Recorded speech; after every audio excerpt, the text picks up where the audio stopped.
दिवसापासून आपण या ठिकाणी शिवपुराण कथा ऐकलेली आहे। एकदा आपण सर्वजण 12 ज्योतिर्लिंगाचं स्मरण करू आणि आपल्या कीर्तनामध्ये प्रविष्ट होऊ। 2 मिनिटांसाठी सगळ्यांनी हात जोडायचे आणि डोळे बंद करायचे।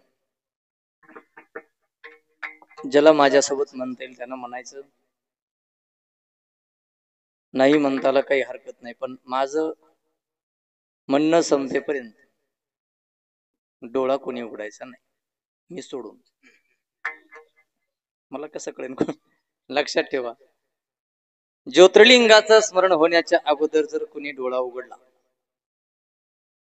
म्हणायला येत असून जर नाही म्हणला, तर जे जे म्हणणार नाही, जे जे डोळा उघडीन, रात्री त्याच्या घरात,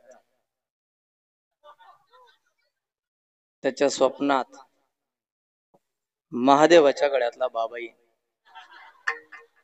जर तुम्हाला भीती वाटत असली तुमच्या मनावर 2 मिनिटांसाठी डोळे बंद करा। सौराष्ट्र सोमनाथंच श्रीशैल्ये मल्लिकार्जुनम् उज्जनिया महाकाल ओंकारमलेश्वरम् परल्या वैद्यनाथंच डाकिन्यां भीमशंकरम् सेतुवन्दे तु रामेशं नागेशं शारकावने वाराणसं विश्वेशं त्र्यम्बकं गौतमी तटे हिमालये तु केदारं कृष्णेशं च शिवालये एतानि ज्योतिर्लिङ्गाणि सायं प्रातः पठेन् नरः सप्तजन्मकृतं पापं स्मरणेन विनश्यति। नमः पार्वती शिव हर हर।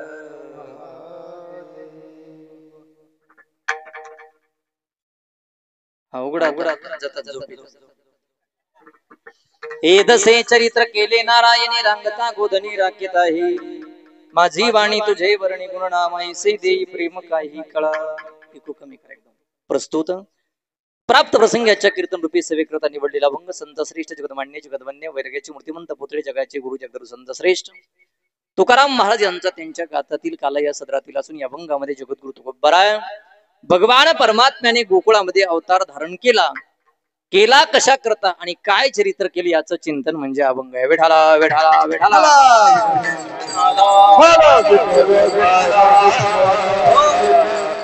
अभंगावर काहीच चिंतन करण्यापूर्वी, अभंगाला काहीशा अर्थाने पूजण्यापूर्वी या कार्यक्रमाचा परिहार सर्व महिला मंडळ आयोजित पाटील गल्ली यांच्या संयुक्त विद्यमाने गेल्या 7 दिवसापासून या ठिकाणी शिव महापुराण कथेचं आयोजन झालं आणि ही कथा करण्यासाठी किंवा सांगण्यासाठी जे वक्ते म्हणून आपल्याला लाभले ते महाराष्ट्रातील सुप्रसिद्ध कथाकार, कीर्तनकार, टीव्ही स्टार कीर्तनकार, माझे जिवलग सखा आदरणीय श्री प्रकाश महाराज साठे दादा यांच्या विद्वत्ता प्रचूर अमृतमय वाणीतून या ठिकाणी ही कथा संपन्न झाली आणि तुमच्या आयोजनातून आमच्या साठे दादांच्या आज्ञेनं या कार्यक्रमाची सांगता आज आपण काल्याच्या कीर्तनाने करत आहोत आणि ते काल्याचं कीर्तन करण्यासाठी मी आपल्या समोर उपस्थित आहे। विठाला विठाला विठाला।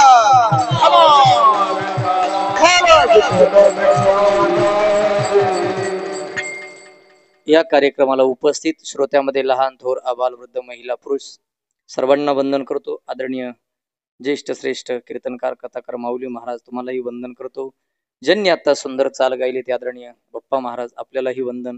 जे 7 दिवस कथेसाठी गातात अंकुश महाराज दराडे आपल्यालाही वंदन आणि तबल्याची साथ केली ते अक्षय महाराज पंचाळ आणि शिवशंभो वारकरी शिक्षण संस्थेचे संस्थापक अध्यक्ष महाराष्ट्रातील सुप्रसिद्ध कीर्तन मृदंगाचार्य, त्याच्या अगोदर एक नाव राहिले मी तेवढं घेतो, आमचे जिवलग मित्र सुभाष महाराज आणि महाराष्ट्रातील सुप्रसिद्ध मृदंगाचार्य माऊली महाराज खोटे।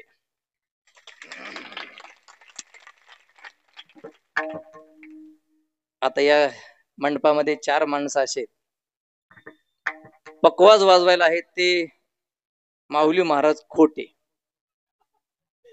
महाराजाच्या गाडीचे ड्रायव्हर रामेश्वर थोटे, कथा सांगितली ते साठे आणि कीर्तन कराय मेटे। योग योग योग असतो। माझ्या समेत आले माझ्या गावचे मृदंगाचार्य लोंढे गुरुजींचे शिष्य ओमकार महाराज चाळक आदी करून तुम्ही सर्वजण गोड असे साऊंड सिस्टीम लहान थोर अबाल वृद्ध महिला पुरुष सगळ्यांना वंदन करतो। आणि कीर्तनाला सुरुवात करत असताना एक विनंती करतो, अधूनमधून जे भजन होईल ते भजन होत असताना कोणीही आळस न करता, कंटाळा न करता, अतिशय आदराने, अतिशय आवडीने, अतिशय प्रेमाने जोरात टाळी वाजवत जाऊन जोरात भजन करत जा. विठाला विठाला.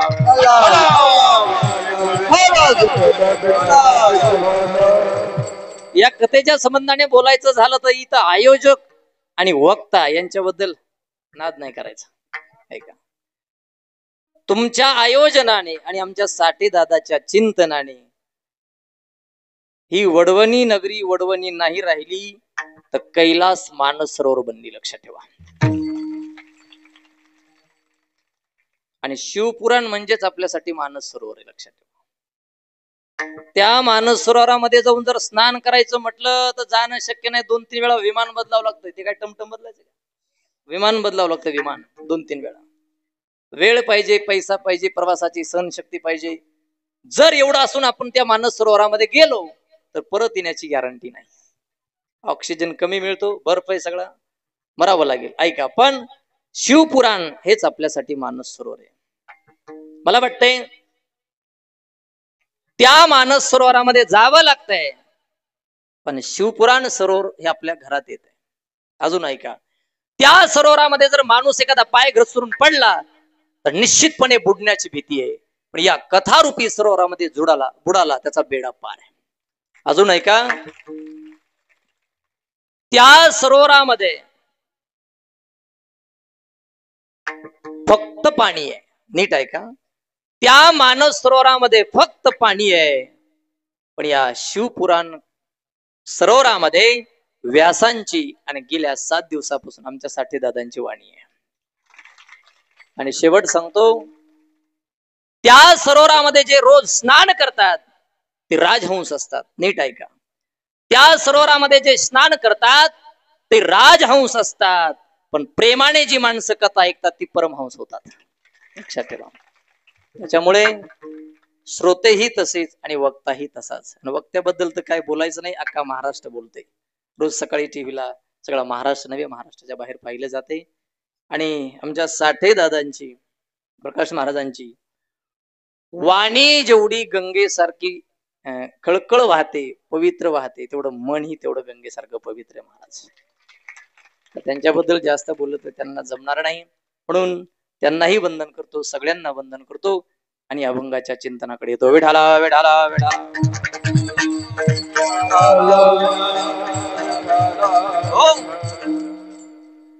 गेल्या 7 दिवसापासून जी शिव महापुराण कथा या ठिकाणी चालत होती, आज काल्याच्या कीर्तनाने त्याची सांगत आहे.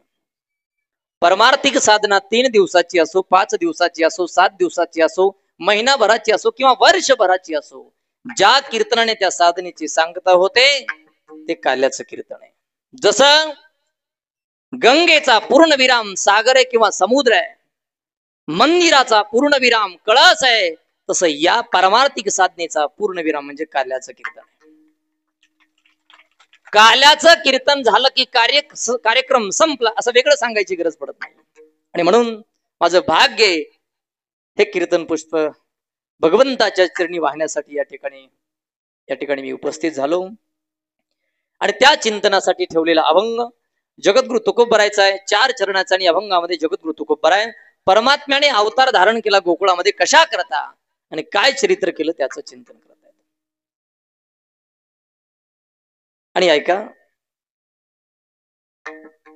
सप्ताह 3 दिवसाचा करायचा, 5 दिवसाचा करायचा, 7 दिवसाचा करायचा, महिन्याभराचा करायचा, आणि असं काल्याचं कीर्तन करायचं, जेवायचं घरी जायचं, याला काल्याचं कीर्तन म्हणत नाही. ऐका, आज आपण काला करतोय किंवा काल्याचं कीर्तन करतोय, या काल्याच्या संबंधाने मी 4-5 विचार तुमच्या समोर ठेवणार आहे. नीट ऐका, संतांच्या प्रमाणाच्या आधारे ते 5 विचार मी तुमच्या समोर ठेवणार आहे आणि संतांच्याच प्रमाणाच्या आधारे मी त्याचं उत्तर तुम्हाला देऊन टाकणार आहे, म्हणजे कळेल काला म्हणजे काय. तर ऐका, 1 काला म्हणजे काय, 2 तो काला मिळतो कुठे, 3 तो काला देता कोण, 4 तो काला खाण्याचा अधिकार कोणाला, आणि 5 तो काला जर खाल्ला तो फायदा काय. परत ऐका, 1 काला म्हणजे काय, 2 तो काला मिळतो कुठे, 3 तो काला देतं कोण, 4 तो काला खाण्याचा अधिकार कोणाला, आणि 5 तो काला जर खाल्ला तो फायदा काय.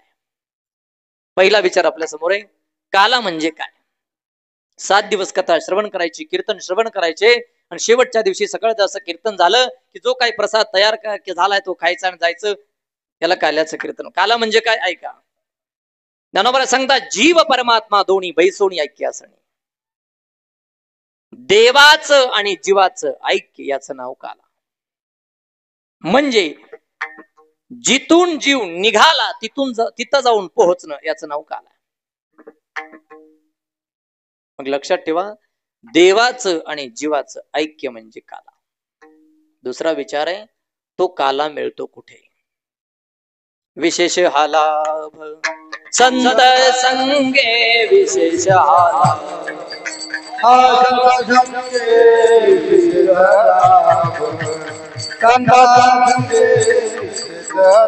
हो तुका मन काला विशेष हा लाभ संत संगे, हा विशेष हा लाभ संत संगे.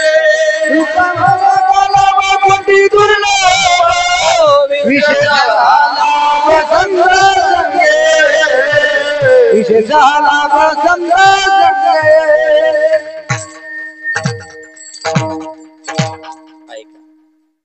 दुसरा विचार आहे माझा, तो काला मिळतो कुठे? त्याचं उत्तर तुकोबराय देतात, विशेष हा लाभ संत संगे. बघायला गेलं तर तुका म्हणे काला वैकुंठी, किंवा वैकुंठी तो ऐसे नाही कवळ काही काल्याचे. तो काला मिळतो संतांच्या संगतीत. ऐका, जीवाचं देवाचं ऐक्य म्हणजे काला. तो काला मिळतो संतांच्या संगतीत. तिसरा विचार होता माझा, तो काला आपल्याला देतो कोण? तर ऐका त्याचं उत्तर, तो काला एक तर संत देतात, नाही तर भगवंत देतो. भानुदास गीती गात प्रसाद देतो. तो काला एक तर भगवंत देतो, नाही तर मग एकच टाळी झाली चंद्रभागे वाळवंटी.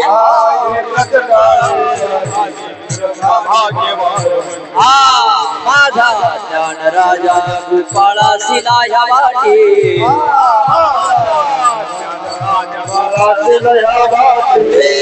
माझा ज्ञान राजा गोपाळासी लाया वाटे. राजा गोपाळासी लाया वाटे.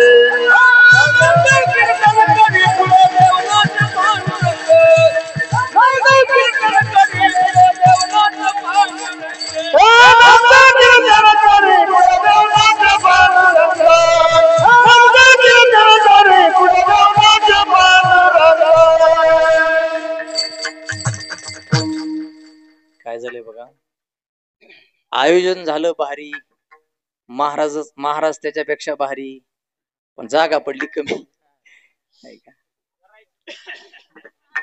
मला वाटतंय इथं महिलांच्या आयोजनामध्ये कुठल्या गोष्टीची कमतरता नाही बघा.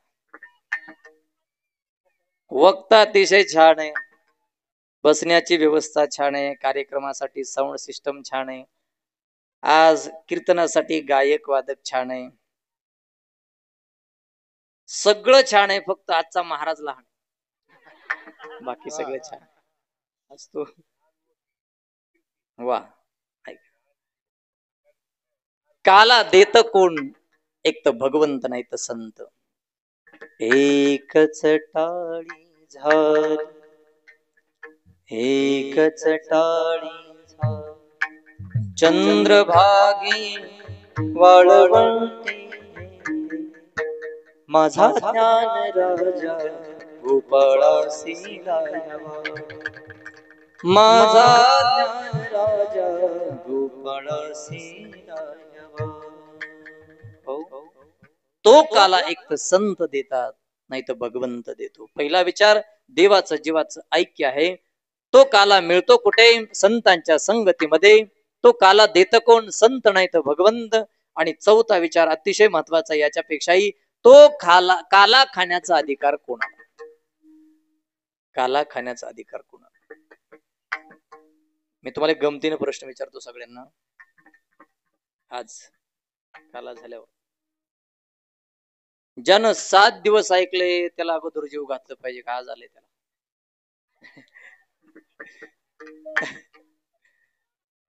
जाऊ द्या, खाणारा माणूस नसलेल तर अन्नदानाला तरी काय किंमत? नीट ऐका. काला खाण्याचा अधिकार कोणाला सांगतो ऐका.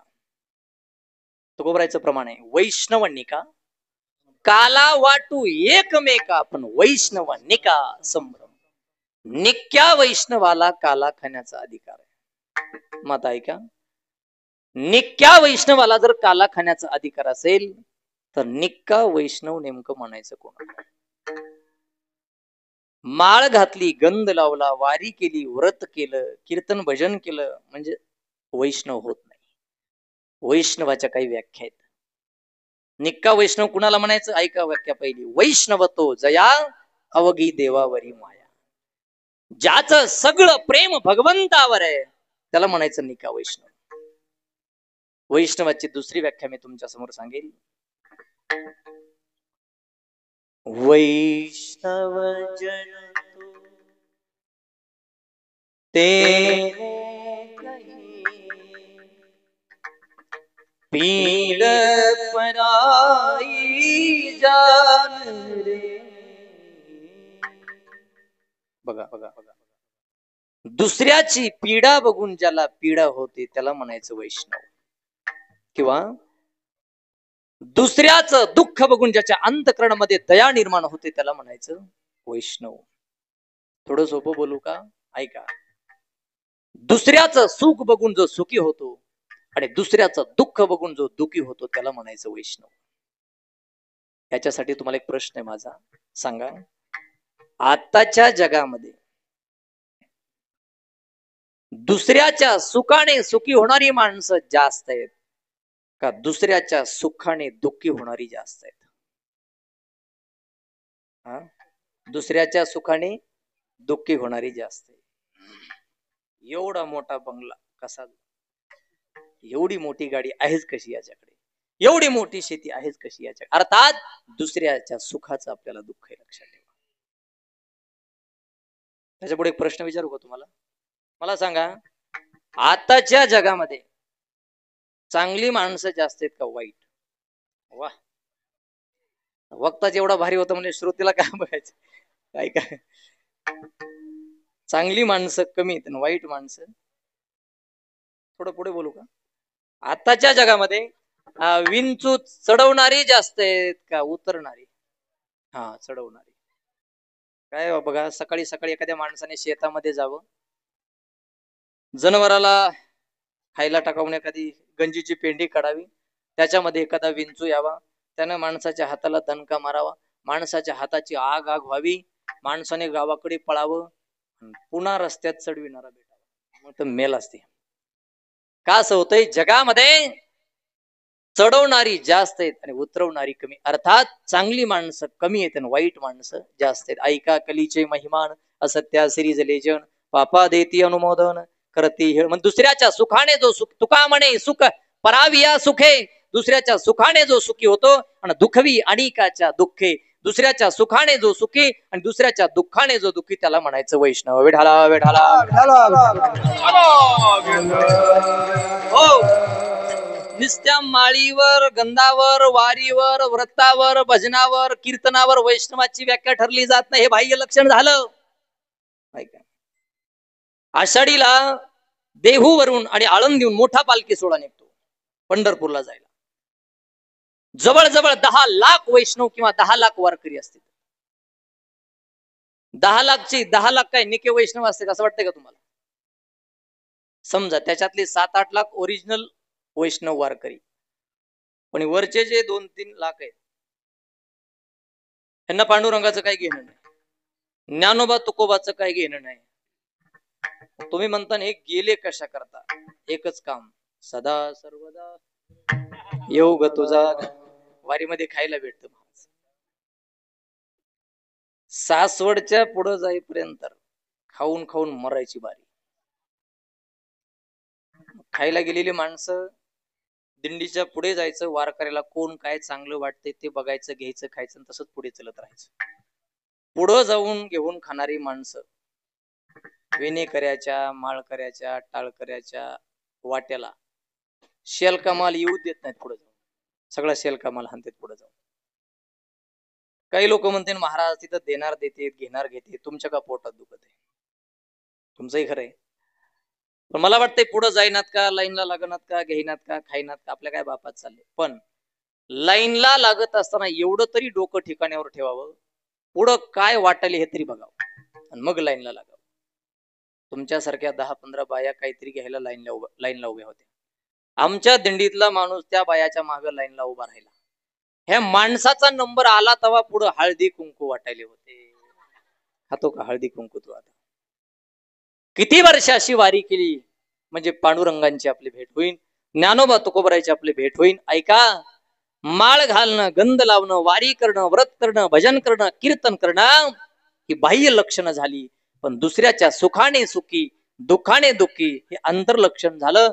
असा जर कोण असेल तर त्याला निका वैष्णव म्हणतात. आणि असा जर निका वैष्णव असेल त्याला काला खाण्याचा अधिकार. विठाला विठाला विठाला. ऐका, देवाचं जीवाचं ऐक्य म्हणजे काला. तो मिळतो संतांच्या संगतीमध्ये. तो काला एक तर संत देतात, नाही तो भगवंत देतो. तो काला खाण्याचा अधिकार निक्या वैष्णवाला आहे. आणि ऐका, निक्का वैष्णव होऊन जर तो काला खाल्ला तर त्याचा फायदा सामान्य जीवाला सुद्धा फार मोठा अधिकार प्राप्त होतो. देवाच्या प्रसादे करारे भोजन वाल कोण कोण अधिकारी, किंवा प्रसादे सर्व दुःखाना हानी रशोपजायते.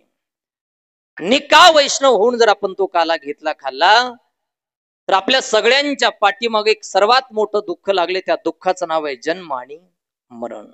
निका वैष्णव होऊन जर तो काला खाल्ला तर त्या सुद्धा दुःखा सर्व दुःखाय ऐका कल्पते. ऐका, त्या दुःखाचा नाश होतो. मग काही लोक म्हणतील, महाराज निका वैष्णव होऊन जर काला मिळत असेल तर आम्ही काही त्या यादीत बसत नाही, आम्हाला निका वैष्णव होता येणार नाही का? आम्ही प्रपंचाने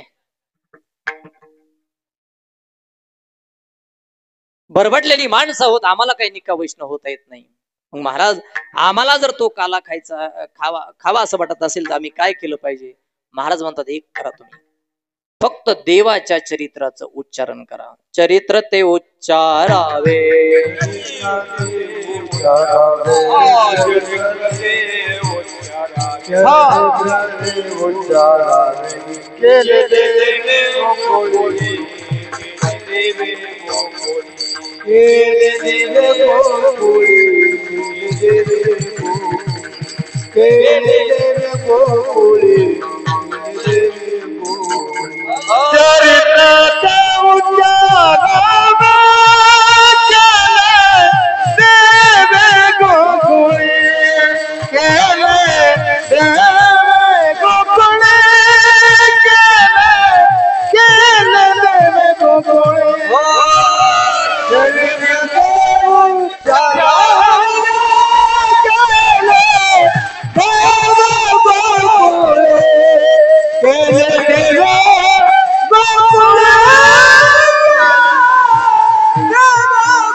चरित्राचे उच्चारावे केले देवे गोकुळी.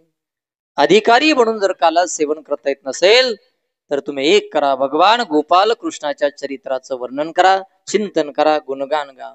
महाराज, करू आम्ही त्याच्या चरित्राचं चिंतन वर्णन, पण किती चरित्र वर्णन करायचं? रांगता गोधणे राखिता हे रांगता गोधणे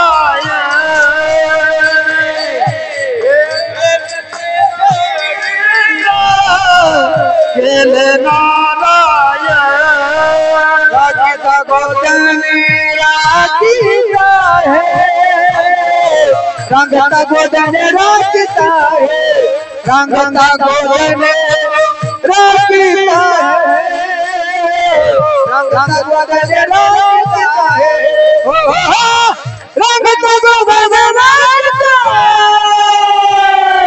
माझी बाई तू वर्णी गुणगान माझी बाई तू वर्णी गुणगान गोधन राखता है रंगता गोधन राखता है रंगता गोधन राखता है रंगता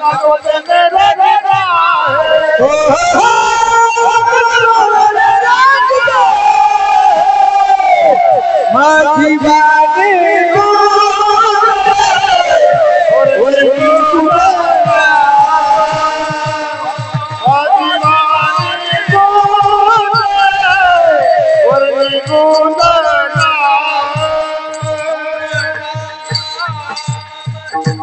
एदसे चरित्र केले नारायणे रांगता गोधडी राखीत आहे. जगद्गुरु तुकोबरा बोलतायत दोन दशेत जे चरित्र केलं त्याचं वर्णन, रांगत असताना जे चरित्र केलं त्याचं एक वर्णन, गायी राखत असताना जे चरित्र केलं त्याचं वर्णन. नेहमी आपण गाल्याचे कीर्तन ऐकता, सर्व कथाभाग आपल्याला पाठ आहे. मथुरेच्या कारागृहामध्ये देव प्रकट झाले. वसुदेवाने गोकुळामध्ये पोहोचत केलं, तिथली माया आणली. कारागृहामध्ये आले, माया रडू लागली. कंस आला, मायेला उचललं, आपटणार. तिने सांगितलं मला काय मारतोय, तुला मारणारा माझ्या आधी गोकुळामध्ये पोहोचला. कंस घाबरला.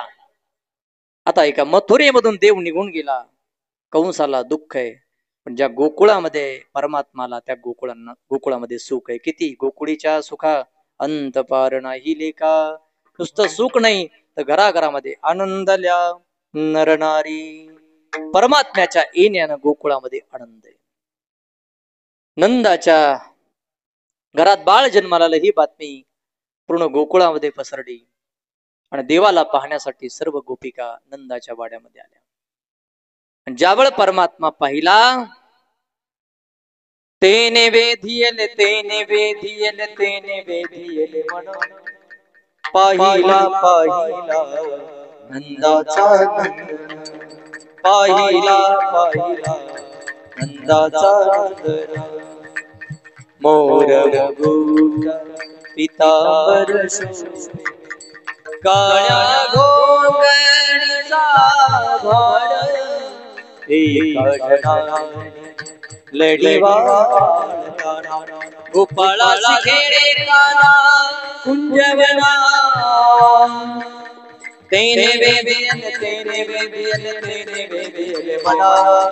तेने वेदियल तेने वेदियल तेने वेदियल मना. पाहिला पाहिला नंदाचा नंदन.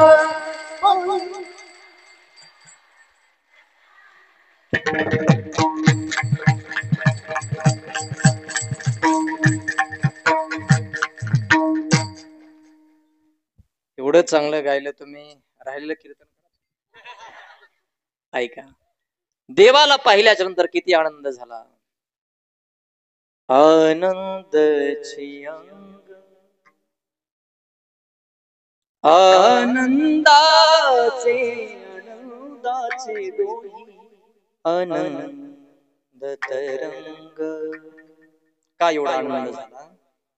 ज्यानं ज्यानं त्याला पाहिलं पाहणाऱ्याला वेळ लागला. पाहिली या वेध लावी बैसे जीवी. का परमात्मा दिसायला एवढा सुंदर होता. कस्तुरी मळवट चंदनाची उटी रुळे माळ कंठी वैजयंती राजस सुकुमा मदनाचा पुतळा कासे सोन सळा पांगरे पाटोळा घन नीळ सावळा बाई राजस सुकुमा मदनाचा पुतळा राजस सुकुमार मदनाचा पुतळा. आता वेळ कमी, मी एवढं गायला नाही पाहिजे, पण तरी विचारतो तुम्हाला, हे अधून मधून जी असं एखादं मी काही पद गातो, मला आवडतंय का? मग काय टेन्शन नाही, गाय काय सगळ्यांना आवडतं असं नसते. ज्याला आवडत नाही त्याची आमची नजर होऊच नाही, आणि जर झाली किंवा वाईट तोंड करते, यार मळमळ होते त्याच्याकडे बघितल्यावर. पण कसं असते बघा, आता कुणाला आवडो नाही तर नाही आवडो, स्वभाव आहे. गायन हा स्वभाव आहे. तसं साठे दादा एकदा व्यासपीठावर बसले आणि विनोद झाला नाही, असं होत नाही. विनोद हा स्वभाव आहे, असं गायन हा स्वभाव आहे.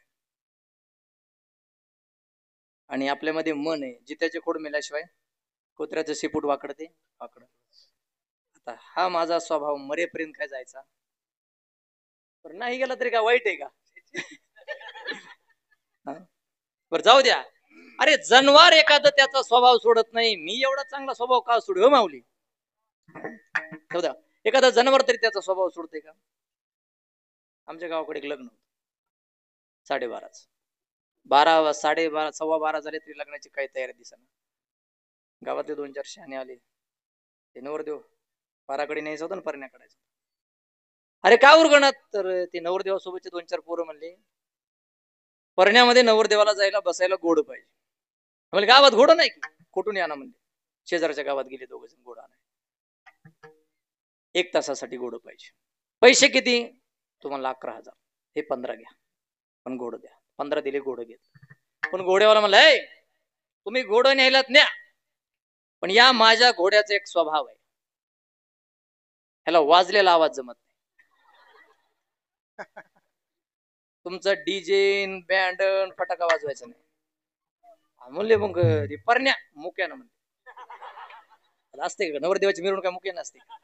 आणलं घोडं, नवरदेव बसला, आनंद झाला. पण त्या माणसाने सांगितलं पोरांनो, हे पोरांनो, जे घोडं आणलंय, नवरदेव ज्याच्यावर बसला, या घोड्याचा एक स्वभाव आहे, त्याला वाजलेला आवाज जमत नाही. बँड डीजे फटाका कोणी वाजवायचा नाही. पोरं म्हणले हरकत नाही. मिरवणूक निघाली, पहिल्या चौकात गेली, दुसऱ्या चौकात गेली, मिरवणूक तिसऱ्या चौकात गेली. पोरं काय थांब देतोय. 3ऱ्या चौकात कुणीतरी डीजेचं बटन दाबलं, आवाज झाला, घोडं जी उधळलं, नवरदेवाला घेऊन ऊसात. 9 एकर ऊस, नवरदेव सापडा ना. 5 वाजले त्याला बाहेर काढायला, आंघोळ घालून पुन्हा लग्न लावाय. अवघड झालंय माऊली. काळात बदल झाला हो. जुना काळ गेला, नवा काळ आला. अलीकडे लग्नात एक नवीन पद्धत आली बघा. शेवटची मंगळाष्टिका झाली की हार घालताना नवरा नवरी उचलते. जन काढली त्याला असा मुरुस्त हाणला पाहिजे बघा.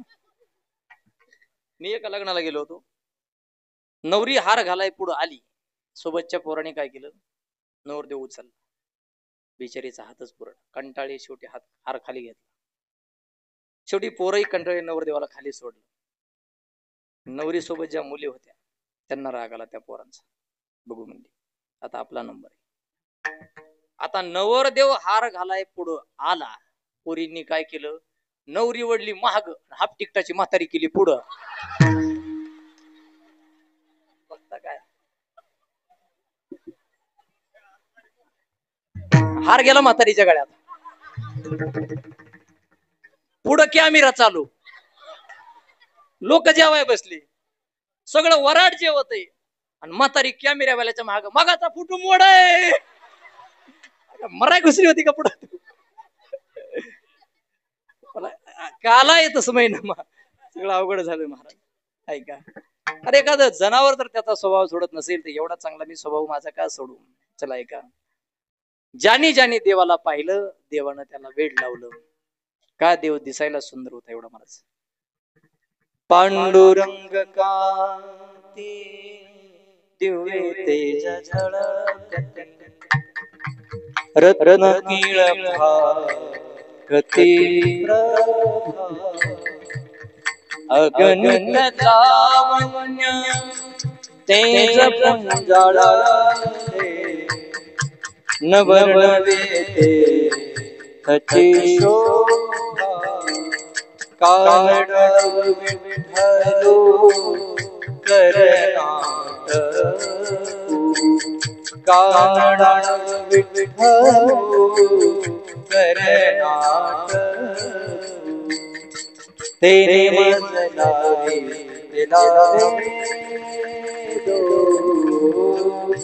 तेने मजलावे दिलावे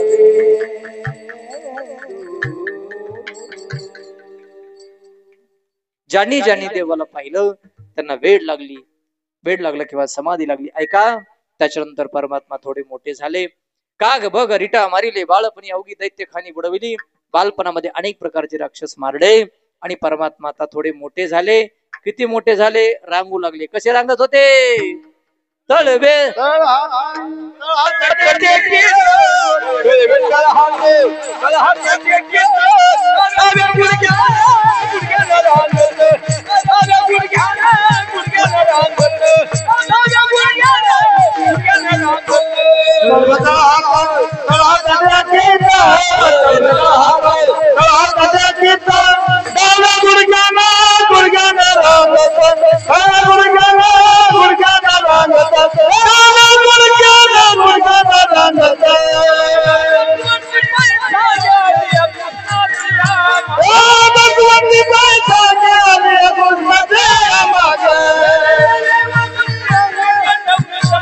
वाह वाह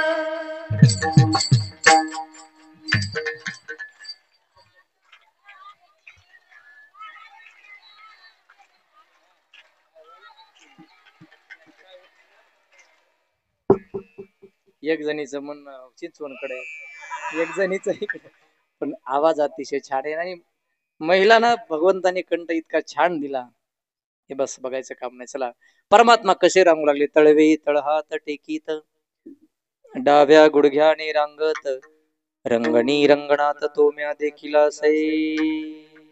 पहिलं वर्णन करायचे रांगत असताना जे चरित्र केलं. ऐका, काय चरित्र केलं? एक दिवसाची घटना आहे. सकाळी त्याला स्नान घातलं, कृष्णाला स्तनपान केलं, त्याच्या हातामध्ये एक फूल दिलं, त्याला अंगणामध्ये टाकलं आणि यशोदा घर कामामध्ये व्यस्त झाली. परमात्मा अंगणामध्ये काही वेळ फुलाशी खेळले, फुल दिलं टाकून आणि रांगत रांगत रांगत मोठ्या दरवाजा ओलांडला आणि रांगत रांगत शेजारच्या घरात घुसले. मला वाटतंय रांगता येत नाही तोपर्यंत बाळाला सांभाळणं सोपं आहे. चालायला कळायला की त्याला सांभाळणं सोपं आहे, पण रांगत असताना सांभाळणं लयच कठीण आहे. सगळ्यांना अनुभव आहे त्याचा. ते रांगत रांगण कधी नालीत जाईल, चुलीत जाईल, त्या राखेमध्ये कधी कधी कॉटच्या खालीच जाईन, टीव्हीच्या खालीच जाईन. त्याला सांभाळणं कठीण आहे. ऐका,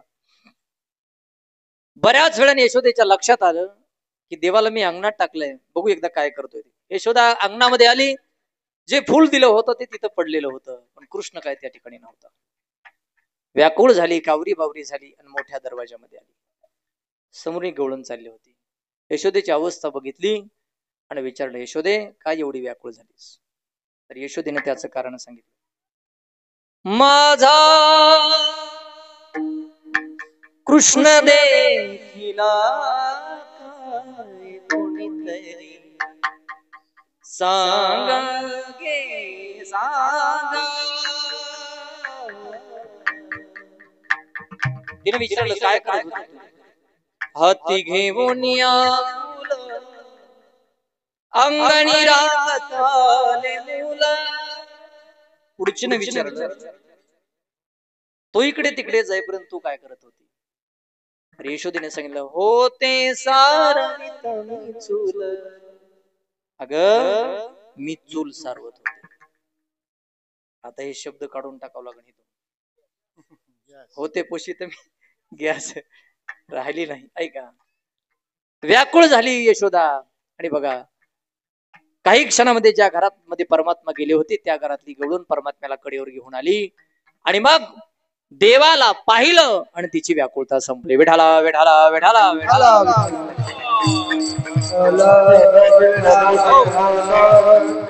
असं रांगत असताना असं अनेक चरित्र केलं आणि पुढचं चरित्र करण्यासाठी परमात्म्यानं ते बाल रूप टाकून दिलं. हे सोंग सारिले या रूपे आलो रे, हे सोंग सारिले या रूपे आलो रे, हे सोंग सारिले या रूपे आलो रे, हे सोंग सारिले या रूपे आलो रे. पुढे हे भूप तरले आहे, पुढे हे भूप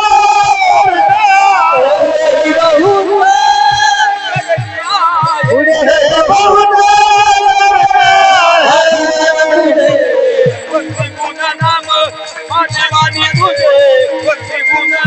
माझी वाणी तुझे वर्णे गुणा नाम, माझी वाणी तुझे वर्णे गुणा नाम. पुढचं चरित्र करण्यासाठी परमात्म्यानं ते रूप टाकून दिलं. हे सोंग सारिले या रूपे अनंती, पुढे ही बहुत करणे आहे. आता परमात्मा अजून थोडे मोठे झाले. परमात्म्यानं गवळ्याची ती मुलं गोपाळ जमा केली, सगळ्यांना बसवलं, सगळ्यांच्या शरीराकडे बघितलं, विचारलं, अरे गोपाळांनो, प्रत्येकाच्या घरामध्ये दही आहे, दूध आहे, तूप आहे, लोणी, तरी तुमच्या सर्वांची प्रकृती अशी का? तर त्यांनी सांगितलं, देवा, सगळं आमच्या घरामध्ये तयार होतं रे, आमच्या वाट्याला फक्त ताक राहत. चांगला चांगला माल आई वडील मथुरेच्या बाजाराला नेऊन विकतात, त्याच्यामुळे खायला मिळत नाही, त्याच्यामुळे अशी आमची अवस्था आहे. परमात्म्यानं सांगितलं, मी जर खायला दिलं तर खाणार का? हो, पण खाण्यासाठी माझं ऐकावं लागेल. यालं तरी यारे लागेल, माझ्या मागे या. कशा करता? आजी दे तो पोट भरी, पुरे म्हणाल तर गोपाळ जमा केले आणि परमात्म्याने आता या घरातून त्या घरात, त्या घरातून त्या घरात गोकुळामध्ये चोरी करायला सुरुवात केली. आणि प्रत्येक गवळणी आता कृष्ण परमात्म्याची तक्रार घेऊन यशोदेकडे जात आहेत. आता सगळ्या खोड्या तुम्हाला सांगत बसत नाही, अगदी 5-10 मिनिटांमध्ये मी थांबणार आहे. एकच गवळण आपल्या समोर ठेवतो की परमात्म्याने किती खोड्या केल्या. अनेक गवळणी यशोदेच्या दारामध्ये गेल्या आणि तक्रारी केल्या. यशोदे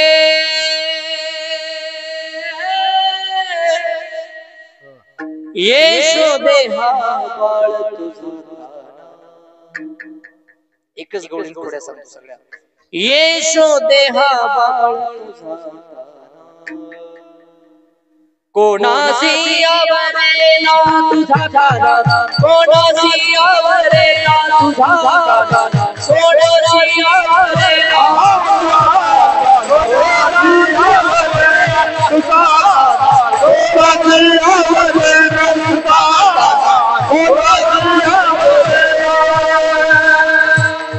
ऐका ऐका. रात्री आला घरी चक्रपाणी, खावं दही दूध तूप लोणी, थोडी दुसरी गवळण आली. दुसरी आली धावत, याने काय बाय केली मात. दुसरी आली धावत, याने काय बाय केली मात. काय सांगते ती बघा. मुखासी मुख चुंबन दे दे गळ्यात हात घालीत, मुखासी मुख चुंबन दे दे गळ्यात हात घालीत, धरू जाता सापडेना, धरू जाता सापडेना. कोणासी आवरेला, कोणासी आवरेला, कोणासी आवरेला. तिसरी गवळण समोर आली. तिसरी आली धावत, याने काय बाय केली करण. तिसरी आली धावत, याने काय बाय केली करण. काय केलं यशोदा? ऐका ती काय सांगते.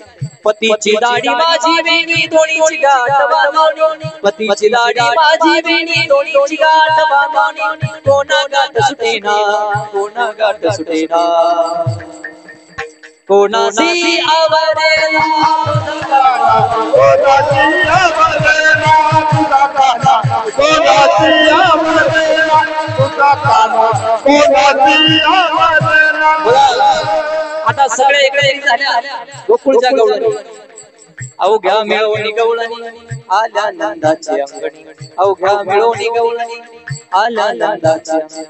जातो आम्ही गोकुळ सोडून आमच्या सुना घेऊन, जातो आम्ही गोकुळ सोडून आमच्या सुना घेऊन. हे बाई आमासी पाहवे नाही, आमासी पाहवे नाही. कोणाची आवरेला तुझा गाणा, कोणाची आवरेला पाळताना, कोणाची आवरेला पाळताना, कोणाची आवरेला. अशा अनेक प्रकार सगळ्या जणी आल्या. यशोदे गोकुळी राहावे का जावे. यशोदा काही ऐकत नाही. बाळ सगुण गुणाचे ताने, बाळ दिसते गोजीरवाणे, काय सांगता काराने. गोकुळच्या नारी तुम्ही 12 घरच्या 12, तुम्ही मोठ्या ढालगज, तुम्ही नाही. यशोदा म्हणत होती. ऐका ऐका, गोकुळच्या नारी एक गवळण आणि गोपाळ म्हणले ही काय ऐकत नाही, तिचा काय विश्वास बसत नाही. आपणच गोकुळ सोडून जाऊ.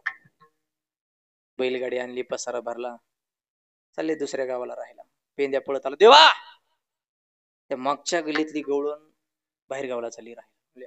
बाहेर गावला बघू म्हणले कशी जाते. परमात्मा आडवे आले, गवळणीवर माया टाकली. तिला तहान लागली. तिने सांगितलं मालक पाणी घेऊन या. हातामध्ये काय चरबी तांब्या घेतला, तो पाणी आणण्यासाठी विहिरीत उतरला. तेवढ्या वेळामध्ये कृष्णाने हिच्या नवऱ्याचं रूप घेतलं. हातामध्ये पाण्याचा तांब्या हिच्याकडे आला. तिला वाटलं नवराच आहे काही. पाणी पिली, गाडी निघाली. खरा नवरा विहिरीच्या बाहेर आला, गाडी निघाली. मी इकडे असताना गाडी पसरा बायको कोण घेऊन चालला. तो पळत आला, रूप घेतल्या देवाला खाली ओढलं. दोघांची भांडणं लागली. गाडी माझी, बायको माझी, हा प्रपंच माझा. देवानं दुसरं रूप घेतलं. या दोघांनी त्याला आवडलं. देवानं तिसरं रूप घेतलं. या तिघांनी त्याला आवडलं. आता ऐका, खरा नवरा एक आहे, नवऱ्याचे जे रूप घेतले असे नवरे 3 आहे, झाले 4. 4 जण म्हणतात गाडी माझी, बायको माझी, हा प्रपंच माझा. चला म्हणले नंद बाबा. नंद बाबा म्हणते तो न्याय. 4 जण म्हणतात नंद बाबाला ही गाडी माझी, हा प्रपंच माझा, ही बायको माझी. नंद बाबाच्या लक्षात आलं ही देवाची खोडी आहे. मोठा असा चौकोनी खड्डा खांदा नंद बाबा आणि सांगितलं लवकरात लवकर या खड्ड्याच्या अलीकून ज्याची उडी पलीकडे जाईल त्याचीच गाडी, त्याचीच बायको. ज्याची होती का ती खालीच बसली. उडी काय गेली म्हणला, गाडी गेली. लक्षात आलं परमात्म्याच्या. ऐका, त्या नंद बाबाच्या, ज्याची उडी भवसागराच्या पलीकडे जात नाही तो जीव आहे, आणि क्षणामध्ये ज्याची उडी जाते तो देव आहे. बघा, भवसागराच्या पलीकडे ज्याची उडी जाते तो देव आहे, आणि ज्याची कधी जात नाही तो जीव आहे. अशा अनेक खोड्या केल्या. आणि ऐका, आता यशोदेने हात जोडले. ऐशी ऐकता गारानी यशोदे आले कृष्ण खोड देता कोणी, कृष्ण खोड देता कोणी. एका जनार्दनी प्रेम तयावरेना, प्रेम तयावरेना, कोणासी अवरेना. यशोदेने हात जोडले आणि सांगितलं बाळा तुला विनंती आहे, कृष्ण तुला मी ताकीत करते, घरी कोणाच्या जाऊ नको. गवड्या घरी बोबाट उठला, माठ दह्याचे फोडू नको. रागीत तुझा पिता नंद, मारतयाचा खाऊ नको. कृष्णा तुला मी ताकीत करते, घरी कोणाच्या जाऊ नको. वडजा पुण्या पेंजा सुदामा, त्याच्या डावामध्ये जाऊ नको. नामाने पतित पावना, त्याच्या नामातून विसरू नको. कृष्णा तुला ताकीद करते, घरी कोणाच्या नको कृष्ण तुला नाही बाकी सांगते घरी तुला जाऊ नको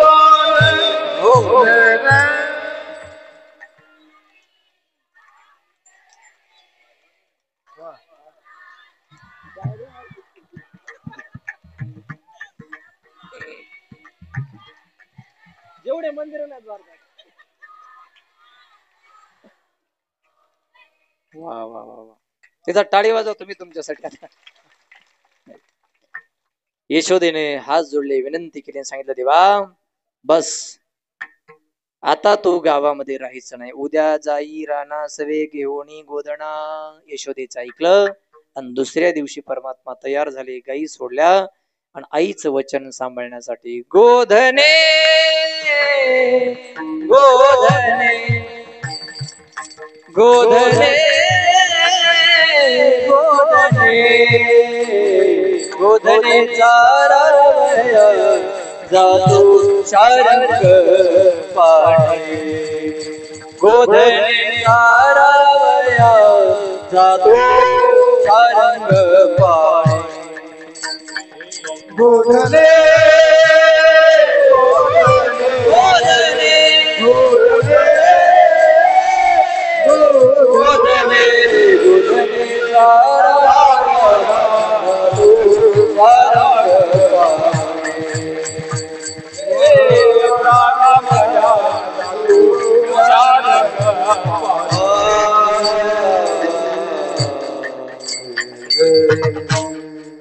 गोधने गोधने चारावया जातो शारंग पाणी. आईचं ऐकलं आणि कृष्ण परमात्मा गायी सोडून शेतामध्ये जातात. सगळ्या गोपाळांना बोलवत आहेत, गोपाळ येत आहेत. शेतामध्ये जायचं, गायी चारायच्या ओळती असायची, गायी चरेपर्यंत खेळ खेळायचे. दुपारची वेळ झाली की गायींची ओळती करायची, पाणी पाजायचं, झाडाखाली गायी बसायच्या आणि दुपारच्या वेळेस परमात्मा सगळ्या गोपाळांना एकत्रित करायचे, सगळ्यांची शिदोरी एकत्रित करायचे, त्याचा काला करायचे, सगळ्यांना कमलाकार बसवायचे, सगळ्यांच्या मध्ये बसायचे आणि स्वतःच्या हाताने परमात्मा त्यांच्या मुखामध्ये तो काल्याचा प्रसाद देत होते. भानुदास गीती गात प्रसाद देतो पंढरीनाथ. विठोबार कुमाई विठोबार कुमाई विठोबार कुमाई विठोबार कुमाई विठोबार कुमाई विठोबार कुमाई विठोबार कुमाई विठोबार कुमाई विठोबार कुमाई. हो, अरे गोपाळांना सुख समाधान शांती आनंद देणं, येणाऱ्या जी संकट होते राक्षस रूपी त्यांचा नाश करणं हे तर निमित्त होतं. देव या ठिकाणी आला त्याचं खरं कारण होतं. आहे तुका म्हणे धर्म संस्थापने केला नारायणी अवतार, माझी वाणी तुझे वर्णी गुणनाम ऐसे देई प्रेम. काही काळा जवळजवळ तुम्ही 10 वाजल्यापासून किंवा त्याच्या आधीपासून बसलेला असाल. आता 2 वाजले, 4 तासाची तुमची बैठक झाली. त्याच्यामुळे 1-2 मिनिटात आपण समारोप करणार आहोत. एकदा वारकरी संप्रदायाच्या नियमाने भजन झालंय. एकदा आज काल्याचं कीर्तन आहे म्हणून 2 मिनिटाचं आपल्याला भजन करायचं. सगळ्यांनी एकदा हात वर घ्यायचे.